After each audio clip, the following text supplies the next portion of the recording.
Hey YouTube, welcome back to UniXTCG, and this video is getting out a little later than expected, only because I stayed up all night looking at the new cards, recording the Broly video, didn't sleep until like 8 AM, and then I ended up oversleeping. So, with that out of the way, we are now here to cover the yellow cards from Set 6 Rivals Clash of Dragon Ball Super Fusion World. Like the video if you like this sort of content, subscribe if you haven't already, and if you want to support the channel even further, just go in the description, check out the $1 tier to my Patreon. $1 for you, builds up for me, goes a long way, and with that out of the way, let's go over to the content. Yeah, like usual, lately I'm just going to apologize if I sound a little off. I am still sick. However, the first card we have here is just a refresher. I always like to go over the leaders so that some of the cards tie in better. You've got this King Gomah card. He is a 15k leader on the front.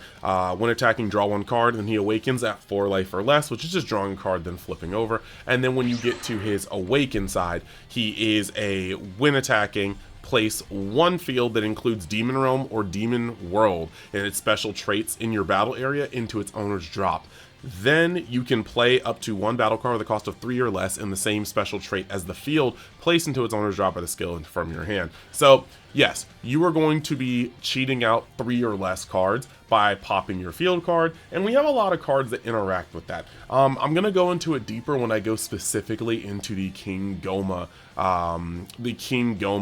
archetype breakdown, but it's really cool that you're going to have cards like the King Gomah SR that not only draws a card when it comes into play, but actually can attack and play a field from the drop, because that offers a crazy 1-2 punch. You're just going to be able to pop your field card with Gomah to play a card, then tap 4 to play the Gomah SR, draw a card that you would have drawn on your leader, and then swing to play another field card, and you really start to get the chains moving with that. So, going over to the first card we got revealed, we have Katum, and that's a 2-cost 20k 5k combo power card. When attacking, add up to 1 card from your life to your hand. Then if you have 2 or more cards that include Demon Realm or Demon World in their special traits in your battle area, choose 1 battle card in your opponent's battle area and switch it to rest mode. This is actually really cool. This is going to help you not only get at cards that your opponent's kind of keeping, but it allows you to put pressure on your opponent's board that's not their leader. You play a card like this, you swing into something they swung into, and then you tap their 1-drop, and then, or their Whis or something like that, and then you swing into it with Gomah. That's going to be a cool thing because you deny them advantage while stacking up your own advantage. So yes, very cool. Next card on the list we got is Gaimoi, and this is these are all part of like the bootleg Ginyu Force, and they had their brief little stint in Danima. 2 costs, 15k, 10k combo power. Activate main, switch this card in the battle area to rest mode. If you have 2 or more cards that include Demon Realm or Demon World in their special traits in your battle area, choose up to 1 rest mode battle card with the cost of 2 or less in your opponent's battle area and KO it. This has a limited reach, but this does hit a lot of things in red. It hits very crucial things in blue, such as Videl, and it can go across the board and hit some really cool things. Tapping a black Trunks and then being able to blow it up with this is actually really cool. And you'll start to notice that as you see these Gundam Reforce, you're going to see that they all work well off of each other. Like, you can literally swing with the one we just talked about, Katum, and then tap something, only to then tap this to then pop what Katum tapped. So it really is like the 1-2 punches. Next, we got the Kraken DA card. This is a 3-cost 25k 5k combo power. When attacking once per turn, if you have 2 or more cards that include Demon Realm or Demon World in their special traits in your battle area, switch up to 1 of your energy to active mode. So because this is saying 2 cards, and it's not saying battle cards, this can count your field card. So if you have a field card out and you play this guy for 3 and then you just poke for 25k, you will untap 1 energy. And that's actually really awesome because that allows you to play another cantrip. That allows you to play another field card for 1. And there are going to be some really cool plays. If you think about it, there's one field card that we got that just takes a life and you draw a card. You could play that on turn 1. Then after that, you can do whatever you're doing on turn 2. Then you can play this guy on turn 3, attack, untap your energy, and then still play another one of those field cards with the 1 open energy, and then that just gets you another 2 cards to hand, provided you're not awakened already. And that's just good value. Like, you can see where you're able to stack up value, and I'm happy about it. I'm excited for it. Now, this is some legacy support. This is a 3-cost Janemba, so we have yet another card that you can fish off the top of your deck. Actually, no. No, because you can search this. I don't think you can play it. Dang, I have to look at the the extra card for Janemba. But it's a 3-cost 25k or 25k power, 0k combo power, critical, and then permanent. If your leader is Janemba and you have 5 or more active mode energy, this card in your battle area gains 15k power. This is kind of crazy. So if you ever play this guy and just have him chilling, you 100% are going to be able to just punch your opponent. Start off your turn by punching your opponent with a 40k critical. Now, whether this will be played or not is kind of wild. 0 combo power is a very vaunted space in yellow, because you don't have the best combo power already. And this guy is conditional. He's not even live until turn 5 at the earliest, because you have to be able to, actually no, you can't play him and then untap. He's not live until like turn 6. Because on turn 6, that's the earliest you can tap 3 and then swing with your leader and then still have this guy up. Or in that case, play him on turn 5 and then go to turn 6 if he still survives. This guy is just really, really late, and yeah, I don't know. Maybe I'm not seeing something. Let me know in the comments. Next, we have Son Goku Mini DA. He's a 2-cost 20k card, and then basically 0k combo power. Once again, kind of concerning with yellow. When attacking, if you have 2 or more cards that include Demon Realm or Demon World in their special traits in the battle area, choose up to 1 rest mode battle card with your opponent's battle area, and it can't switch to active mode during your opponent's turn. So just a little bit more freezing. It's nice to see it flavored in the Daima flavor, because Vegeta in specific and Gomah require you to have a lot of the Demon World theme, and so it's basically just really, really good for you to be able to have that within house, even if it's not as strong as the original. But if you have any untapped shenanigans, perhaps he can be just as strong. Then you have got Dabura. This guy is a 2-cost 20k, 5k combo power. Right here, blocker, and then on play, if there's a Abode in your battle area, you draw 1 card. That's kind of cool. If you have a barrier Abode out, he's just going to survive forever. So yeah, having a barrier Abode out and just playing this as a blocker and drawing 1 card to just get cards back, that's not bad. I have a friend at locals, Mr. Joe, who's going to be super excited to just see general support for the Abode Fat Boo deck.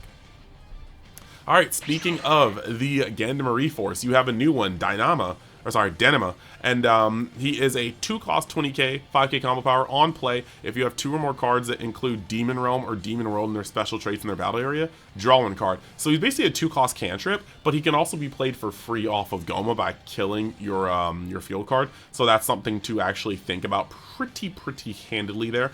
He can also be splashed inside of Vegeta, because you'll have your 1-drop cantrips, and you could literally play a 1-drop cantrip into Danima for another cantrip on turn 2, and you're still kind of fitting your DA kind of clause. So I think that's pretty nice.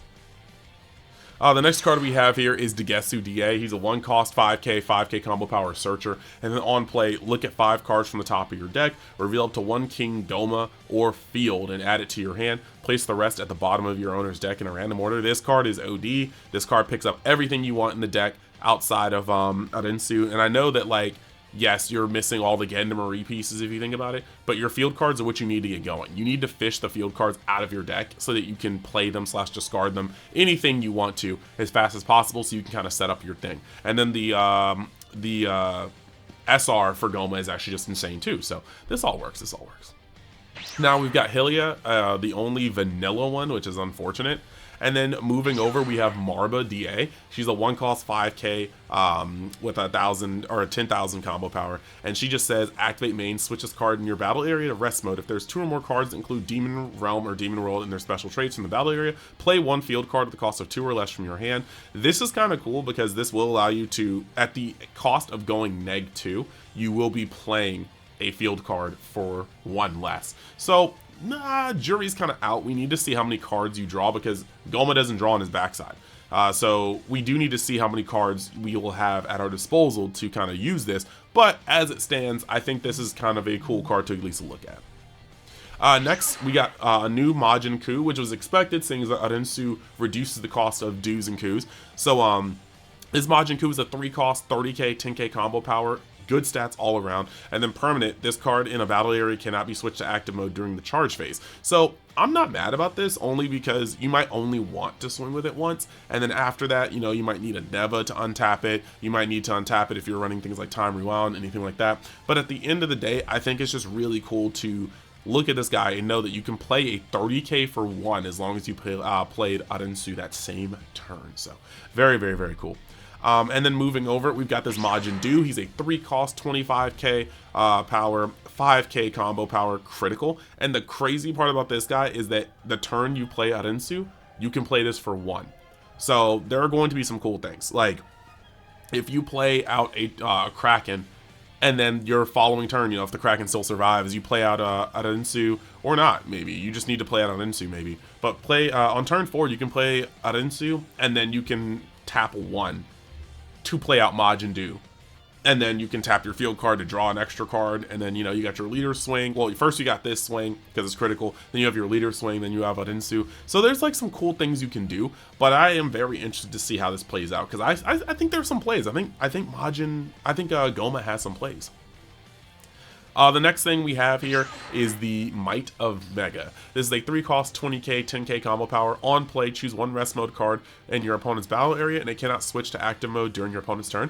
This card is really good because you can cheat it out with Gomah's leader effect, and it's a 10k. This is actually a card that you might actually just play at 3 or 4, just because it's got the combo power, it's able to be cheated out, and on top of that, it's going to be able to just kind of go hard. Like that's as far as this goes. Like, that's actually pretty cool. Now the crazy thing though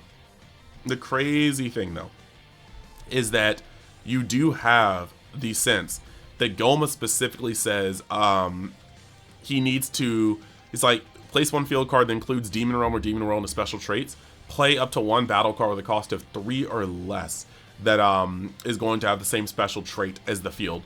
Now, the fact that you have to match those is a thing, but the Planet of Mega is the 1 cost that gives you a draw, so it's the cantrip. It's going to be the easiest one to play, and it's going to be the one that you're playing pretty much as many times as possible to just go through your deck. So having him out may not be the worst thing, but I do think that this is going to be a pretty cool card to have. Next, you have the Hamster of Mega, and this is just a freaking vanilla. However, if you are cycling very, very, very hard with your Demon World cards, then yeah, you would be able to go pretty with your second Demon Realm cards. You would be able to make a core kind of consisting of it. That's why they have the dog, and they have the might, and they have yeah, that's why all of those are there, because you want to be able to build a core of your Demon Realms. Now, the next one we have here is the Witch's Abode, and this is the last card of the set, or the set reveals, and this is going to be a 2 cost field card. On play, add up to 1 card from your life to your hand, then choose up to 1 rest mode battle card with a cost of 4 or less in your opponent's battle area, and KO it. This is going to be a very, very juicy card. Just because usually to KO a 4 cost, you have to jump through some hoops. This is not really a hoop. You can literally play this card for free off of the King Gomah SR. You can just tap 2 for it, but we haven't really had in yellow such easy access to 4 cost removal. So you can kind of see them power creeping the way that removal is going to work in yellow going forward. So yeah, let me know what you guys think of the yellow spoilers. I think that Gomah, it might actually be the biggest brain deck of this set. Now, whether or not it pops off, that's a whole nother question, but I feel like this is the deck where if you pilot it perfectly, you can make some insane plays, but we really have to see if the combo power is going to be an issue. They did sneak a lot of 10Ks in there, so you might actually be able to build quite the deck that doesn't have to worry about, oh man, do I have enough cards on board?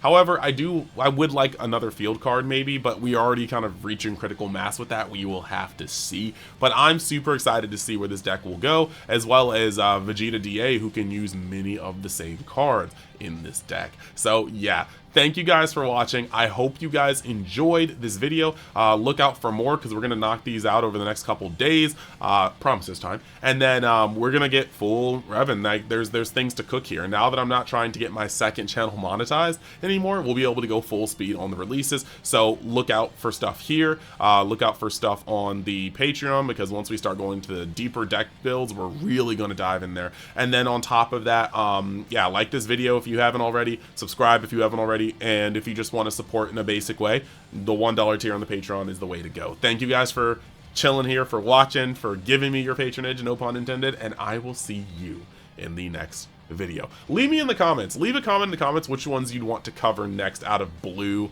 and black. We'll do that. We'll make a little poll, blue or black. I'll make a pinned comment. All right, see ya.